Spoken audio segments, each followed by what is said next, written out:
రాజకుమారుడు సినిమాతో మొదటి హిట్ను సొంతం చేసుకున్న మహేష్ బాబు ప్రిన్స్గా తనకంటూ ఒక ప్రత్యేక ఇమేజ్ను ఏర్పాటు చేసుకున్నారు.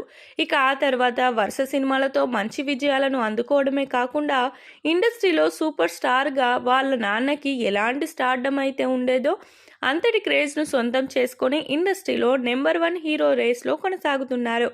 ఇక ఇదిలా ఉండే మహేష్ బాబు హీరోగా 28 సినిమాలు పూర్తి చేసుకున్నప్పటికీ వాళ్ళ అక్క ఇందిరా ప్రొడక్షన్స్ అనే ఒక బ్యానర్ని స్థాపించింది. ఇక ఇప్పటి వరకు మహేష్ బాబు ఆ బ్యానర్లో ఒక్క సినిమా కూడా చేయకపోవడానికి కారణం ఏంటి అనేది ఎవరికి తెలియకపోయినప్పటికీ మహేష్ బాబు ఒక్క సినిమా చేసి ఆమెకి మంచి సక్సెస్ని ఇస్తే బాగుంటుందని అందరూ అభిప్రాయపడుతున్నారు.